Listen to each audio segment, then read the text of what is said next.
हे guys, welcome back to the another video of government job channel. तर guys, आजच्या व्हिडिओमध्ये जिल्हा परिषदेच्या उर्वरित संवर्गाच्या परीक्षा कधीपर्यंत होणार आहे याबाबत अत्यंत महत्त्वाची नवीन माहिती आपण जाणून घेणार आहोत। तर हा व्हिडिओ कंप्लीट पाहत रहा।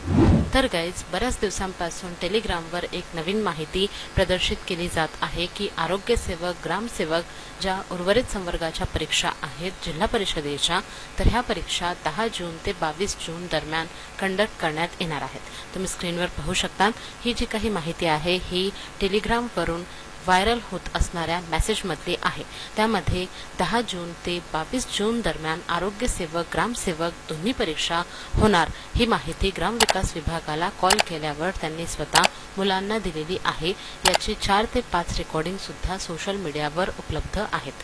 तर गाइज, ही माहिती अगदी खरी आहे, कारण की बऱ्याच मुलांनी ग्रामविकास विभागाला कॉल केल्यावर त्यांना सुद्धा हीच माहिती मिळत आहे की 10 जून ते 22 जून दरम्यान आरोग्य सेवक आणि ग्रामसेवक या दोन संवर्गाच्या परीक्षा ह्या कंडक्ट केल्या जाऊ शकतात। परंतु गाइज, अद्यापही ग्रामविकास विभागाकडून कुठल्याही पद्धतीने वेळापत्रक जे आहे हे प्रसिद्ध केल्या गेलेलं नाही। ज्या पद्धतीने मी तुम्हाला माझ्या प्रीवियस व्हिडिओमध्ये माहिती दिलेली होती की स्पर्धा परीक्षा समन्वय समितीकडून मागणी करण्यात आलेली आहे की ग्रामसेवक आणि आरोग्य सेवकच्या ज्या काही परीक्षा होणार आहेत, तर ह्या परीक्षा कंडक्ट करण्या अगोदर 1 महिना अगोदर तरी परीक्षेचे वेळापत्रक प्रसिद्ध करण्यात यावे। परंतु अद्यापही कुठल्याही पद्धतीने वेळापत्रक प्रसिद्ध झालेले नाही। परंतु आता जी काही माहिती स्वतः ग्रामविकास विभागाकडून मिळत आहे त्यानुसार 10 जून ते 22 जून दरम्यान परीक्षा ह्या कंडक्ट करण्यात येणार आहेत।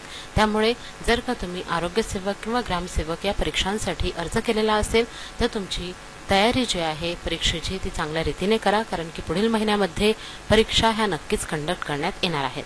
त्याच पद्धतीने तुम्ही पाहू शकता, सुभाष शेळके यांनी सुद्धा ट्विट केलेला आहे की जिल्हा परिषद सरळ सेवा भरती 2023 याच्या उर्वरित पदांच्या राहिलेल्या परीक्षा ह्या 10 जून पासून सुरू होणार आहेत। 10 जून पासून परीक्षा नक्कीच सुरू होणार आहेत अशा बाबतीचे ट्विट आणि कॉल रेकॉर्डिंग सुद्धा आपल्याला सोशल मीडियावर इझिली मिळणार आहेत। परंतु अद्यापही ऑफिशियली कुठल्याही पद्धतीने वेळापत्रक प्रसिद्ध झालेले नाही। त्यामुळे आपल्या परीक्षेची तयारी जी आहे ही नक्कीच सुरू ठेवा, कारण की IBPS कंपनी डायरेक्टली 1 आठवडा अगोदरच परीक्षेचे हॉल तिकीट्स हे रिलीज करत असते। त्यामुळे होऊ शकते की डायरेक्टली आपले हॉल तिकीटच प्रसिद्ध केले जातील। त्यामुळे परीक्षेसाठी तयारी चांगल्या रीतीने सुरू ठेवा। परीक्षा ह्या जून महिन्यामध्ये नक्कीच होणार आहेत, कारण की आपले जे काही इलेक्शन्स आहेत हे 20 मेला कंप्लीट झालेले आहेत। आता पुढील 4 जूनला निकाल सुद्धा असणार आहे। 4 जून नंतर आचारसंहिता संपुष्टात येणार आहे आणि त्यानंतर परीक्षा ह्या कंडक्ट केल्या जाऊ शकतात। पुढील सप्टेंबर महिन्यातील आचारसंहिता लागण्या अगोदर जिल्हा परिषदेच्या त्याच पद्धतीने इतर उर्वरित सर्व परीक्षा ह्या कंडक्ट करण्यात येणार आहेत। त्यामुळे लवकरात लवकर परीक्षा कंडक्ट करण्यात येतील आणि निकाल सुद्धा लगेचच लागणार आहेत। त्यामुळे आता परीक्षेच्या तयारीसाठी सज्ज रहा आणि पुढील महिन्यामध्ये परीक्षा हे नक्कीच कंडक्ट होणार आहे, त्यासाठी तयारी करत रहा। या बाबतीत कुठलीही नवीन माहिती समोर आली किंवा वेळापत्रक जरी प्रसिद्ध झाले तर त्याविषयीची माहिती मी सर्वात अगोदर तुमच्यापर्यंत पोहोचवणार आहे।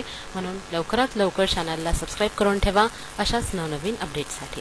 तर गाइज, आता आपल्याला एक महत्त्वाची डेट मिळालेली आहे की 10 जून पासून परीक्षा कंडक्ट केल्या जाऊ शकतात। जरी ही डेट अजून ऑफिशियल झालेली नाही तरी सुद्धा आपण तयारीत राहायचं आहे, कारण की परीक्षा ह्या नक्कीच जून महिन्यामध्ये कंडक्ट करण्यात येणार आहेत। तर ही जी काही माहिती समोर आलेली होती ही मी तुमच्यापर्यंत पोहोचवलेली आहे। आय होप की तुम्हाला या व्हिडिओमधील माहिती आवडली असेल। जर का तुम्हाला ही माहिती आवडली असेल तर व्हिडिओला नक्की लाईक करा, शेअर करा आणि जर का तुम्ही माझ्या चॅनलवर नवीन असाल तर लवकरात लवकर चॅनलला सबस्क्राईब करून ठेवा अशाच नवनवीन अपडेट्ससाठी। Thank you all. पूछा गया था x²/y/z। तो ऐसे सवालों को करने के लिए देखिए, एक तो बेसिक ट्रिक है, एक तो लाइक और शेयर ठोक दीजिए महाकाल का, दबा के लाइक और शेयर ठोक दीजिए। पूरा साल मेहनत करता हूं आपके लिए बेटा, ऐसा नहीं चलेगा, ऐसा नहीं।